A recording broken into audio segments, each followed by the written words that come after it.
fundamentalmente os tengo que decir que la transmisión y el amor por el río emanan de una sola persona, que en este caso era mi padre. Mi padre tenía una conexión con el río bastante particular, que yo en aquel entonces pues no veía en otras personas. Es decir, mi padre, cuando iba a la orilla del río con una caña de pescar, se comportaba de una manera absolutamente distinta a lo que podíamos pensar que era alguien que iba a practicar un tipo de pesca extractiva. Era una persona pues, que conocía el río con absoluta determinación, por eso nos permitía el baño. Yo tengo anécdotas de mi padre de decirme: aquí te puedes bañar perfectamente, hasta donde tocabas pie, hasta donde no tocabas pie. Es decir, que tenían una percepción del río muy difícil de transmitir, y que yo reconozco que como hijo suyo no he llegado a alcanzar esa magnitud. Conocían el río de tal manera que sabían perfectamente dónde había los famosos remolinos a la hora de bañarse. Los intuían por muchos factores, pero entre algunos de ellos donde se solían formar, ellos sabían que donde había bancos de arena era posible que se formaban remolinos, y esas zonas nos las vetaba para el baño. En cuanto a la pesca, los elementos tradicionales que utilizaban, pues esta caña la recuerdo perfectamente, era la caña de bambú, pues, que utilizaban en ese momento todos los pescadores, incluido mi padre. Era una caña de confección artesanal que muchos de ellos incluso se fabricaban, y era muy fácil. Lo más difícil era encontrar el bambú, que había que buscarlo. Había determinados sitios, y yo recuerdo, muy cercanos a la ribera y en donde está el botánico, que crecía ese bambú. Era muy apreciado y allí se buscaba. ¿Qué es lo que se hacía? Pues directamente con hilos de nylon, que en aquella época ya empiezan a ponerse en vigor, y son los mismos que se utilizan para pescar, pues empezaban a empatillar las anillas. Y mi padre, recuerdo tardes enteras en las que en el balcón de aquella casa del sector sur, entre el sol de muchas mañanas de invierno y muchas tardes de otoño, recuerdo cómo me transmitía con un amor desmesurado por lo que hacía, porque para él, después del trabajo, él era cobrador de Eucorsa, después del trabajo estaba la pesca y esa unión y ese nexo de unión con el río. Entonces podemos decir que cada actividad que se desarrollaba fuera del río era como un acto sagrado para luego consolidarlo en esas orillas que al final iban a bendecir lo que me enseñaba. Y recuerdo ese ritual de empatillar las anillas, de enseñarme cómo se empatillaban los anzuelos, que eso fue una técnica. O sea, ahora mismo yo digo con orgullo, y lo puedo llegar, que muy pocos pescadores de los que os acerquéis a ribera saben cómo se empatilla un anzuelo. Empatillar es conectar el anzuelo con la línea madre. Eso es una transmisión absolutamente cultural de un nudo que él aprendió en un momento determinado y que te lo transmitía como el gran secreto de la pesca. Recuerdo que tan tradicional era, pues, que él no compraba anzuelos que estuvieran empatillados, él compraba el anzuelo suelto. Y muchas veces me preguntaba yo de dónde venía esta costumbre, y era una costumbre absolutamente ancestral. Incluso me llegó a hablar de un colectivo de personas que se dedicaban a fabricar los anzuelos, que eran los anzoleros, recibían ese nombre. Y un buen anzolero tenía que empatillar el anzuelo por sí mismo. Eran absolutamente rituales, como os digo. A la hora de descubrir una orilla y los posibles movimientos donde estaban los peces, él leía el agua. Y creedme, eso de leer el agua es una cosa casi esotérica, es una cosa casi mística, porque tú lo que ves en la superficie del agua es simplemente un movimiento y un fluir del agua. Ellos eran capaces en un momento determinado de saber dónde se movía el pescado, a qué profundidad estaba, dependiendo de la época o la temperatura del año que hiciera, e incluso las apetencias de los peces. Se mimetizaban tanto con la ribera que el espectro de cebos que tenían no era un espectro de cebos que nos podamos encontrar ahora mismo en una tienda de pesca. Recuerdo también de mi padre decir: en agosto, en julio, el barbo pica con higo. Y evidentemente se pescaba con higo. ¿El higo por qué? Porque existía la higuera a orilla de la ribera, en la cual tú extraías ese fruto maduro, todavía coriáceo por la piel que tiene, lo ensartabas en el anzuelo y voilà, lo primero que salía era un enorme barbo, de a lo mejor de 1,5 kg, 2 kilos, y era una manera de saber qué es lo que comía ese pez de manera natural para plasmarlo en un arte que era la pesca. Pero lo soberbio de todo esto es que, excepto unos pocos peces, que era con los que hacía esas transacciones que os he dicho, de cambio pez por un medio de vino en un bar, el resto de peces iban al agua, los devolvía. Porque una de las cosas que también tenía mi padre, y que tengo que decir que era un aventajado a siglos A, era que él no tenía el concepto de matar por matar. Evidentemente, había gente en aquella época que no existía la fotografía y lo primero que hacía era llevarse el pez a su casa, matarlo, evidentemente, un pez de 4 o 5 kilos, un barbo enorme, pues lo enseñaba al vecindario, el vecindario quedaba sobrecogido. Había fotografía, se reunía todo el bloque en torno a ese enorme pez que había salido del río, incluso se podía llamar a la gente de la calle de atrás, a vecinos aledaños, y se formaba un enorme corrillo en torno a aquel inmenso pez. Mi padre no encontraba pues ni chiste ni fundación en eso, y me transmitió directamente el respeto por el pez. Es decir, una cosa muy difícil de entender en los años 60 y en los años 70. Y sobre todo cuando mi padre practicó más la pesca, que fue entre los 50 y los 70. De aquella época estaban tan inmersos y tan insertos en el río que participaron de muchos de hechos que luego en el río tuvieron trascendencia. Os puedo hacer que cuando una persona se ahogaba, mi padre participó muchas veces en la búsqueda. Eran hombres de río, y cuando digo hombres de río me refiero a que son una especie de mimetismo, podríamos decir que se unifica en una sola cosa. Los romanos tenían muchos nombres para describir a lo que eran las criaturas del agua. Había náyades, había criaturas que vivían envueltas en el agua que parecían fantásticas.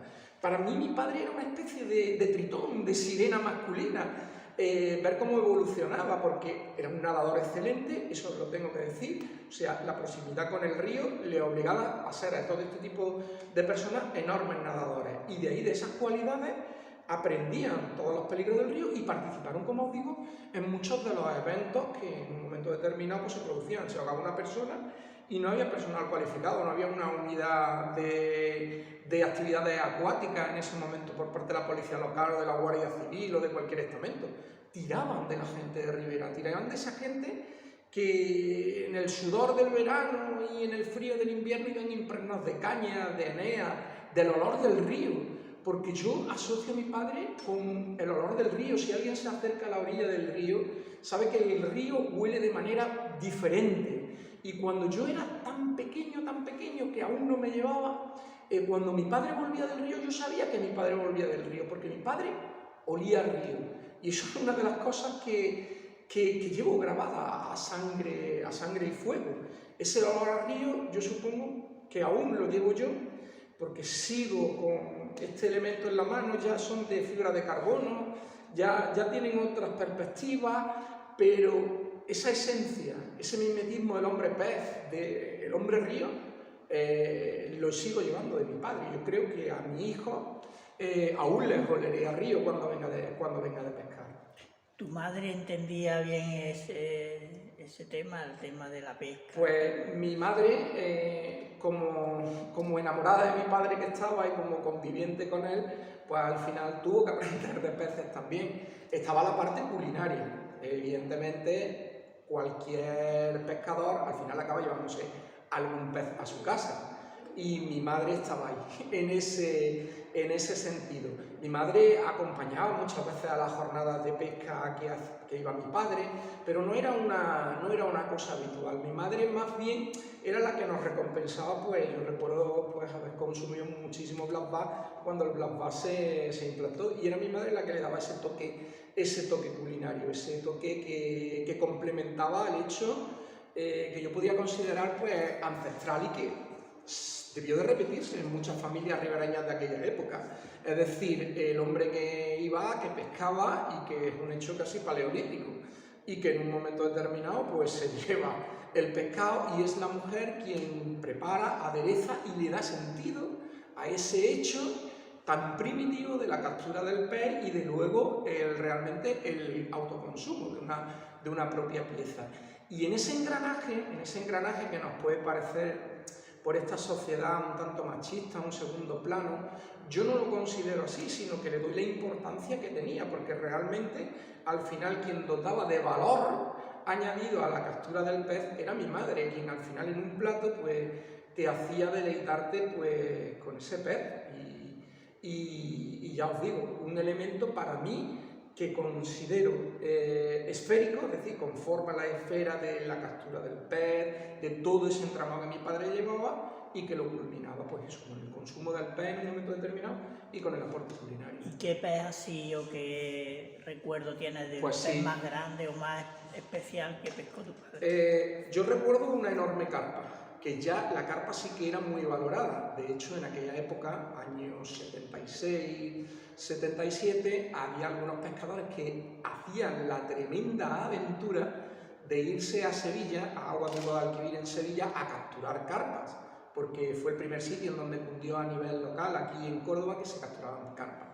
Y un buen día, mi padre, en la orilla del río, pues con una de las cañas que tenía activa a fondo, una de las modalidades que antes se practicaba, que eso os tengo que decir, otra de las cosas que mi padre hacía era sus propios plomos. Él conseguía plomos de tuberías, sobre todo de tuberías, la procedencia casi del 100% era tubería, las fundía, es decir, tenía su cazoleta para fundirla y tenía unos moldes hechos porque como tenía acceso a los talleres de Aucorsa, allí había un tornero. Y si alguien conoce lo que es el oficio de tornero, sabe que es capaz de hacer cualquier cosa. Entonces a mi padre le modeló unos moldes perfectos para verter esos plomos. Y con esos plomos era con los que hacía sus aparejos para poder lanzar y llegar más lejos al fondo. Pues uno de esos aparejos, fabricados de manera natural, lo recordaré toda mi vida, a que el pez tiraba de manera desmesurada. Era un pez absolutamente diferente a lo que estábamos acostumbrados a ver. Era un tirón constante, era un tirón mucho más potente. Quien sabe que es pescador, quien es pescador, nota la diferencia entre ese tirón explosivo de sería el barbo, al tenerlo prendido en la línea y que luego va disminuyendo detrás hasta que se vence, a lo que es la combatividad de la carpa. Y aquello sonaba a carpa. Con mis pocos recursos y con los pocos recursos que tenía mi padre, imaginábamos una carpa. Pero aquella carpa era descomunal, vamos, aquella carpa alcanzó los 5 kilos de peso y recuerdo que se la llevó mi padre para que mi madre la cocinara. Y recuerdo el sabor de aquella carpa, era una zona del río muy próxima a Casillas, y mi padre decía aquí las aguas están más limpias, ¿vale? Que eso era también otro condicionante, porque luego prácticamente todo el pez que salía del río era despreciado porque la alta tasa de contaminación del río no permitía una ingesta segura, vamos a decirlo, o escrupulosa. Porque a lo mejor te podías comer la carpa, pero los escrúpulos por ver las condiciones del agua te lo impedían muchas veces. Bueno, pues aquella carpa la recuerdo, tengo el sabor también impregnado de la carpa.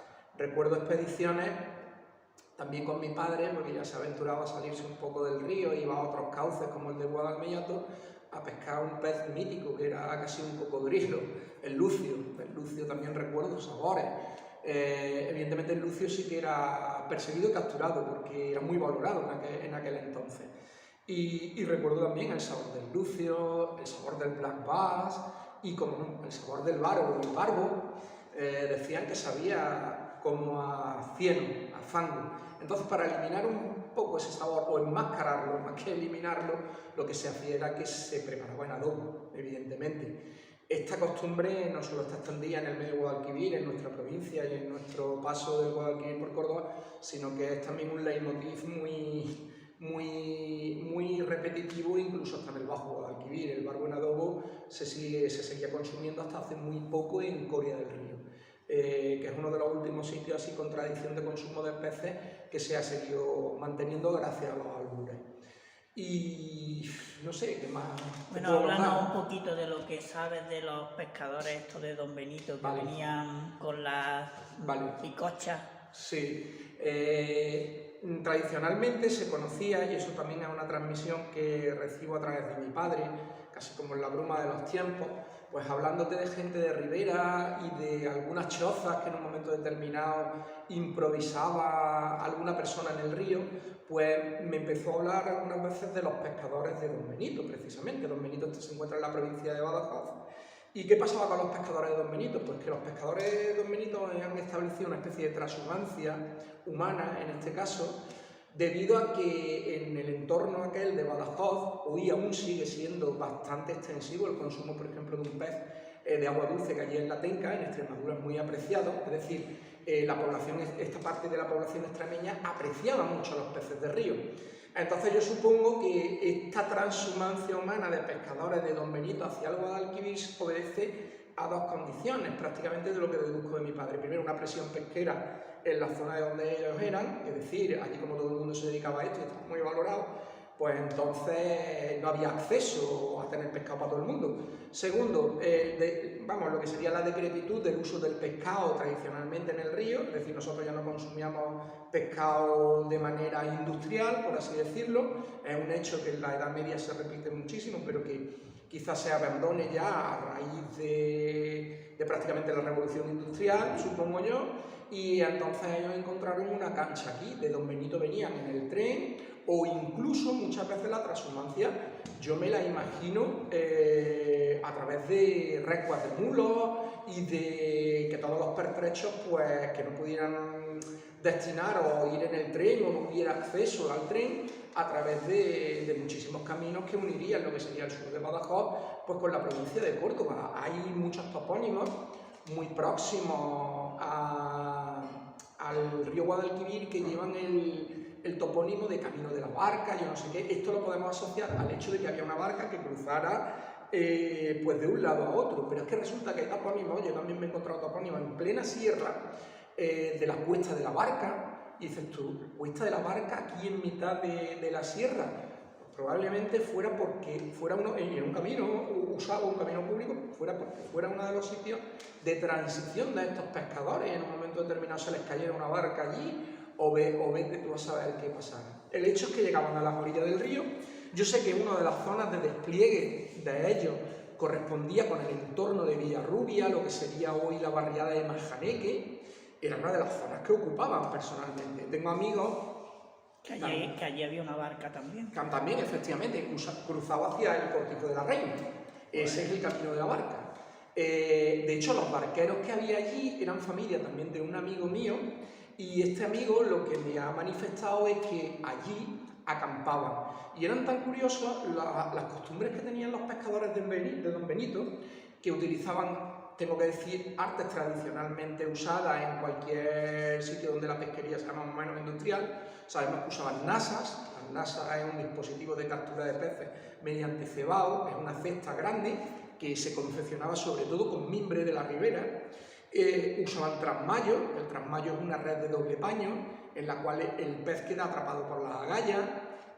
Supongo que utilizarían también palangre. El palangre es una línea madre con 100, 200 anzuelos que cebaban y que podían ejercer presión sobre las capturas. Bueno, pues lo curioso era la vida de estos pescadores, porque según me transmiten mi padre, eran prácticamente, yo me lo imaginaba como los tramperos del Yukon en Canadá o por ahí.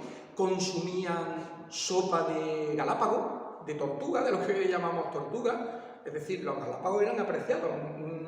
Un galápago, quien ha cogido un galápago se tiene que estar muy menesteroso para consumir un galápago, porque lo primero que tiene es una respuesta fétida, por así decirlo. El galápago leproso, de hecho, que es la especie más abundante que tenemos, pues en el momento que lo captura, una de las defensas que tiene es vaciar el contenido de su glándula anal y provoca una sensación de peste bastante notoria.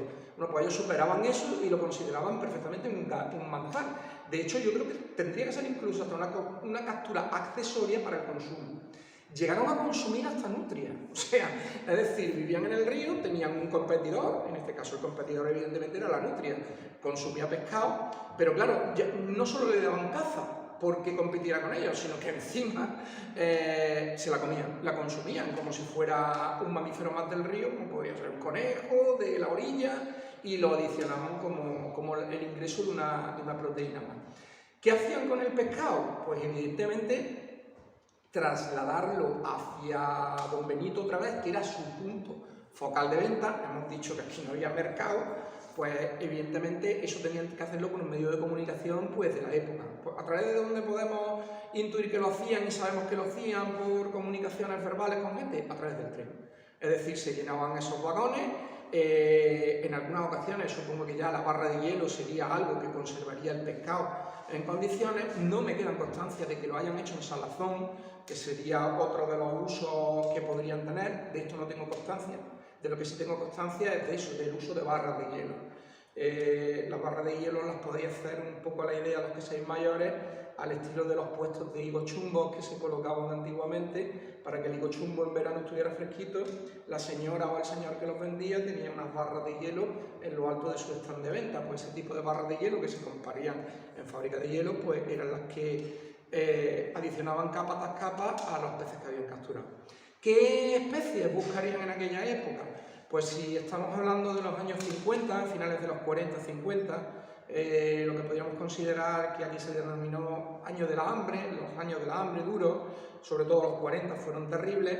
Teníamos ya un río muy deteriorado, teníamos ya un río en el que sí quedaban anguilas, que las pescarían perfectamente, pero donde la especie dominante para mi punto de vista y de lo que yo he recibido, el barbo fundamentalmente y las bogas serían las especies estrellas. La anguila estaría ya bastante en resección, aunque era una captura todavía bastante notable.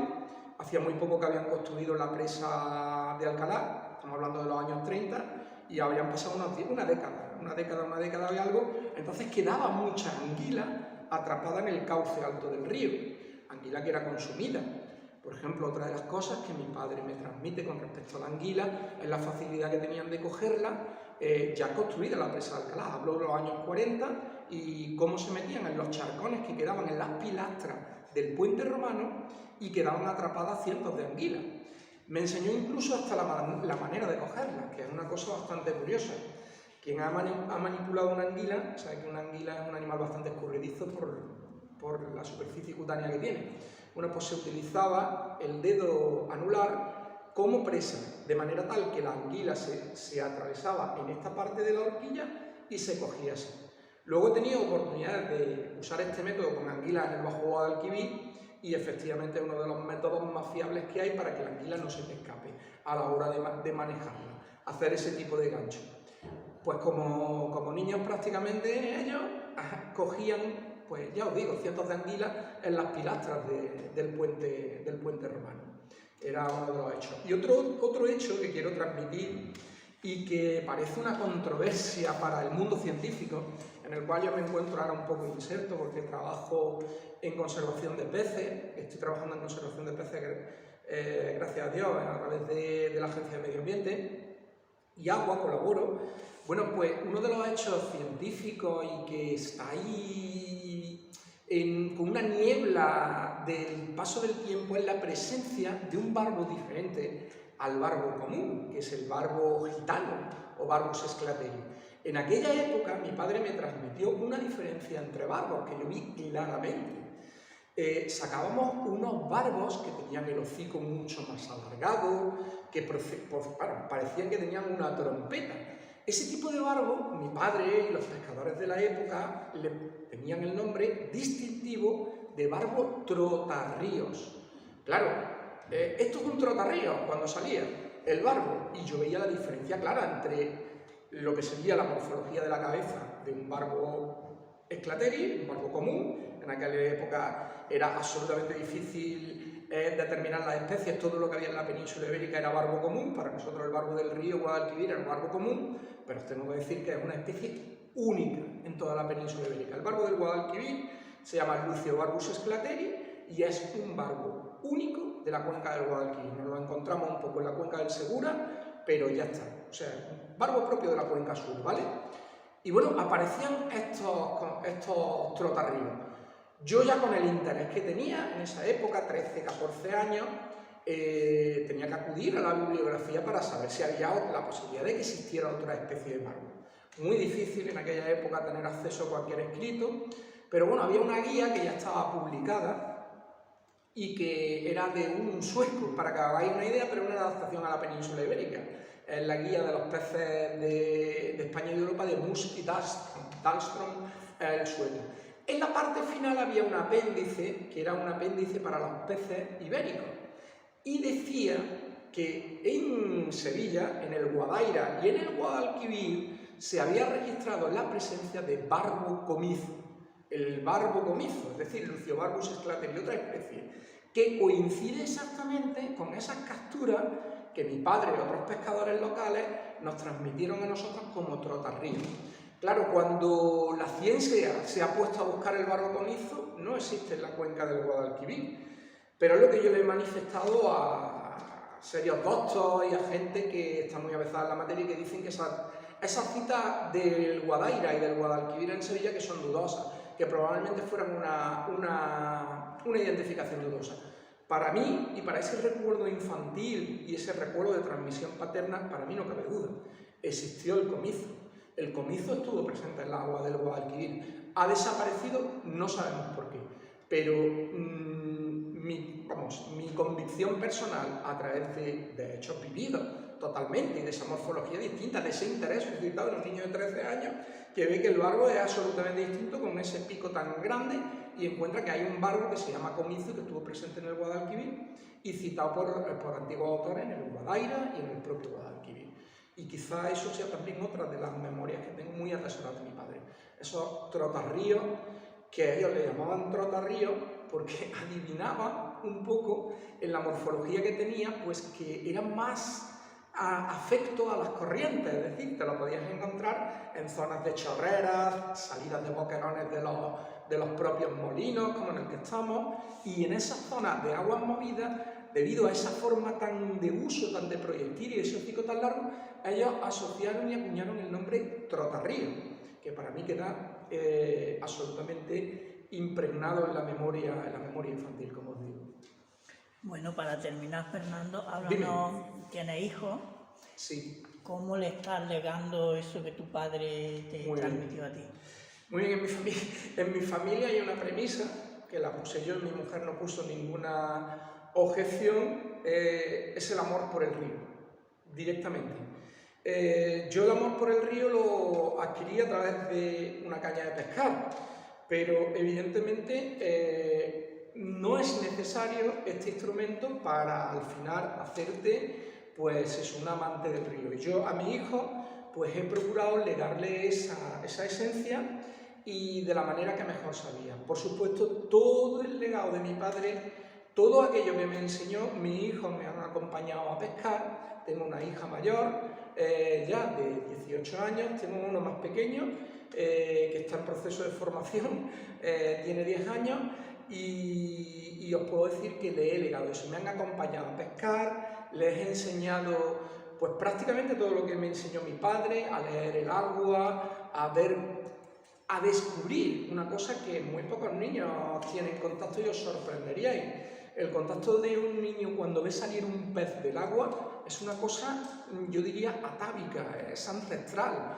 Es una cosa que nos puede parecer de lo más nimio, pero que sin embargo en un chaval pequeño, porque yo lo he demostrado a través de mi hijo, provoca una sensación de euforia, una sensación de magia, de que aquello en lo que no hay nada, tú lanzas algo con un cebo y engañas a una criatura que cuando le da el sol es un brillo como el brillo de una estrella. Las escamas brillan al sol de una manera que son otras de las improntas que yo tengo.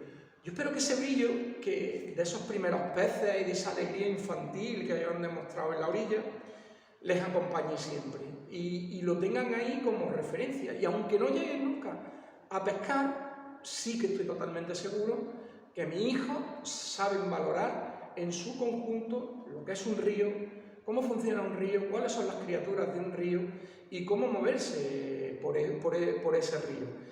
De hecho, el más pequeño, en el que tengo muchísima confianza, yo creo que va a ser el depositario de todo este tesoro, que no tiene cuantificación económica, evidentemente. Esto no es una cosa que se pueda pesar, medir, ni nada de eso, pero que tiene una importancia en la formación del carácter de una persona que no os podéis imaginar. Esa impronta del Guadalquivir, esa impronta que nos dejaron nuestros mayores, es un tesoro de tal valor que yo no le puedo dejar a mi hijo en un momento determinado algo económicamente que pueda suplir, y de verdad os lo digo, aquello que me dejó mi padre.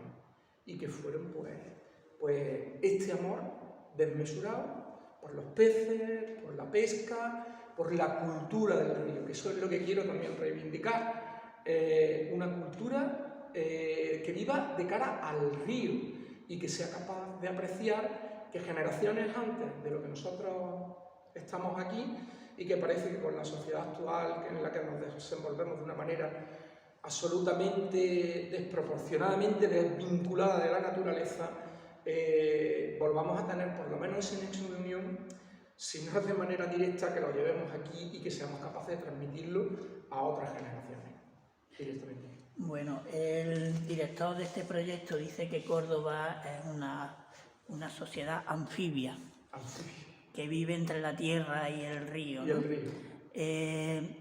Hablando ya para terminar un poco de la conexión de la ciudad con respecto al río, ¿no? Evidentemente estamos hablando de unos años en los que ya se veía una decadencia, ¿no?, de la conexión con el río, sí, hasta ahora que, bueno, que parece que nos estamos acercando de nuevo otra vez al río, ¿no?, tal vez con otra visión, ¿no?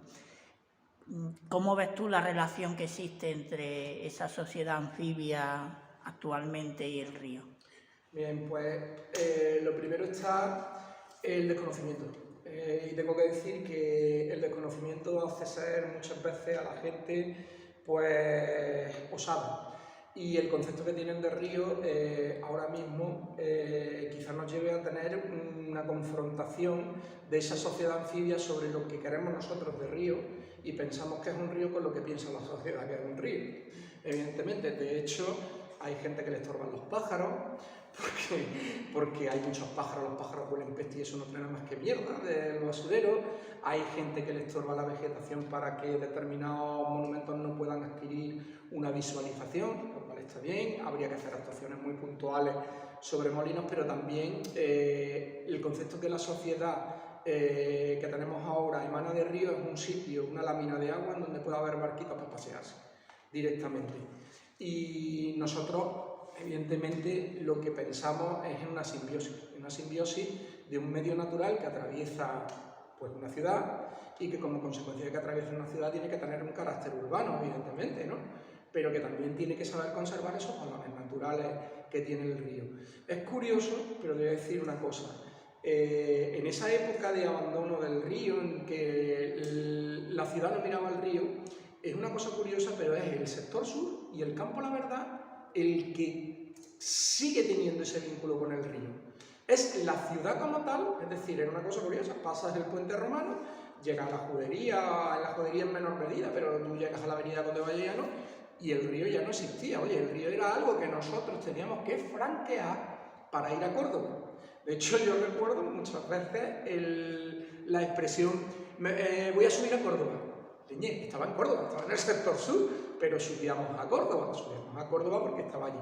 Claro, el hecho de nosotros atravesar el río era el que nos hacía ser más susceptibles. Y quizás el ver la evolución del río, el tener ese conocimiento sobre lo que es la dinámica de un río, es el que nos hace ser más sensibles y más alejados de esa visión norteña, vamos a decirlo, del norte de la ciudad de Córdoba, que quiere una visión de un río un tanto desafecta con lo que es la naturaleza y el tránsito del río por una zona urbana. Es una cuestión de debate enorme, en la que hay que sentarse un montón de colectivos, poner cosas en común y sobre todo hacer muchísima educación ambiental. Es una de las cuestiones que yo pienso que es fundamental. Si tú a la gente no le transmites y no le haces ver con tus ojos, demostrándole palpablemente lo que es una situación idílica para la configuración de un tránsito urbano, de un río por una ciudad, al final acabarán pensando en 4 patos que se le echa pan de comer para que tú te acerques, pensarán en 2 barquitas para navegar y pasear, y el resto del río no quedará integrado. No quedará integrado ni siquiera su cultura, porque al final los molinos, si los habilitamos de una manera que no revelen el espíritu en el cual fueron concebidos, al final es una carcasa vacía que no te va a decir nada de la gente que allí habitó. Va a ser muy bonito porque vas a subir, lo vas a ver, bueno, pero no va a tener esa concepción original, y por lo tanto, si no acudimos a ese conocimiento básico no podremos hacer actuaciones que al final nos den un río vivo, un río que al final sea un río para la ciudadanía. Esa es mi visión de esa sociedad anfibia de la que me hablaba, totalmente. Bueno, hay una foto aquí en el molino donde apareces tú de joven. Sí. Haciendo observación de aves y educando también a la gente para que aprendiera a mirar ese mundo, el mundo de las aves. ¿Piensas que ese trabajo que hicisteis en el grupo ecologista que teníais, Godesa, de alguna forma ha servido para que, bueno, tengamos aquí este museo dedicado también a la avifauna y a esa visión que hay que tener de la integración de las aves en el mundo urbano, que también el hecho de esa peculiaridad, ¿no? Que este monumento natural esté en medio de una ciudad y que sea de los pocos sitios donde hay un espacio dedicado a la integración del mundo urbano y el mundo natural.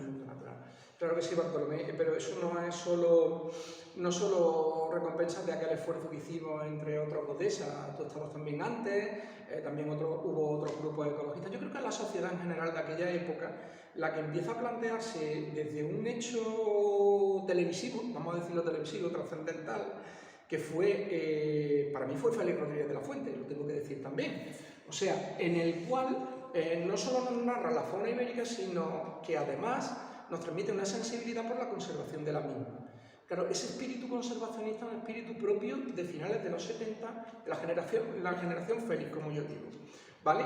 Propio de los 70 y de los 80. Y un tío que pasa las horas muertas en las orillas del río con una caña de pescar, como yo te he dicho, muy insensible, tendría que ser si no contempla lo que hay arriba.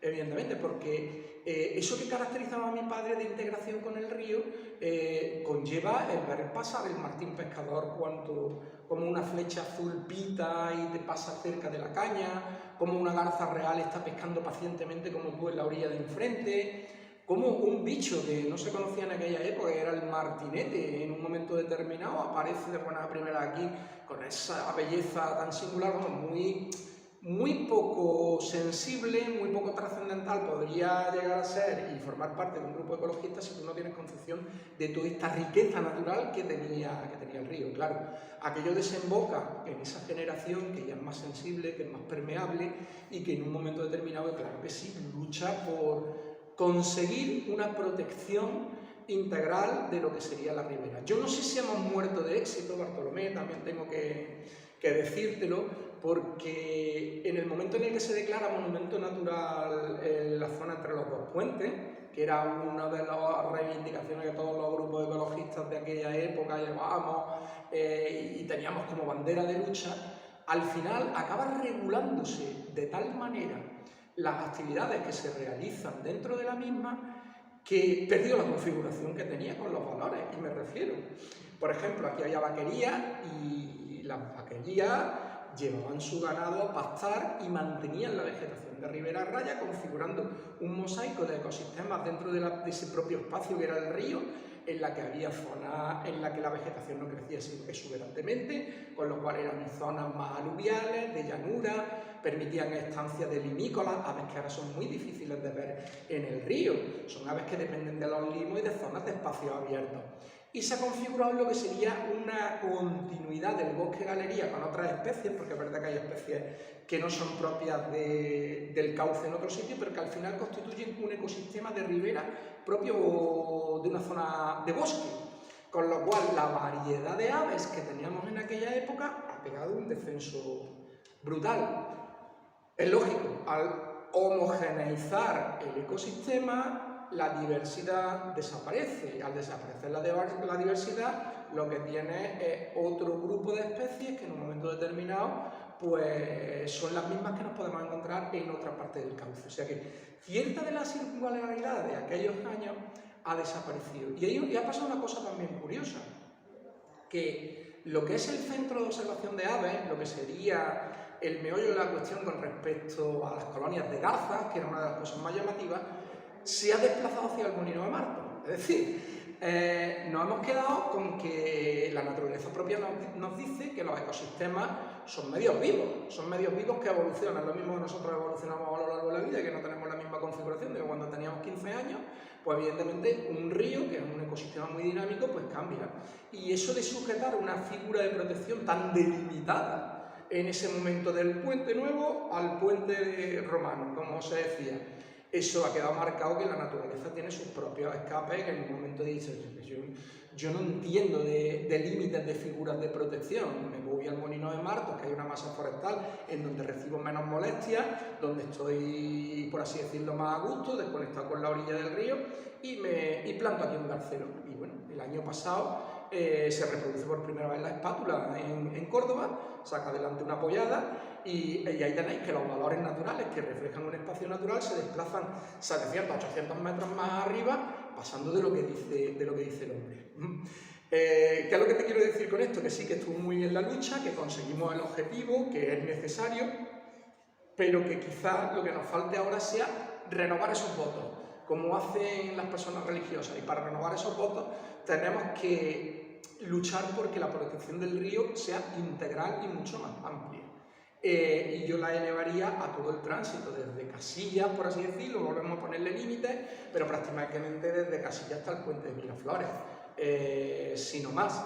Y, por supuesto, una zona que está abandonada, que serían los molinos de López García y el molino de Carbonell, aquella zona que aquello parece que allí, que aquello no es río, evidentemente, y también es una zona bastante urbana del río y tradicionalmente de actividad en el río.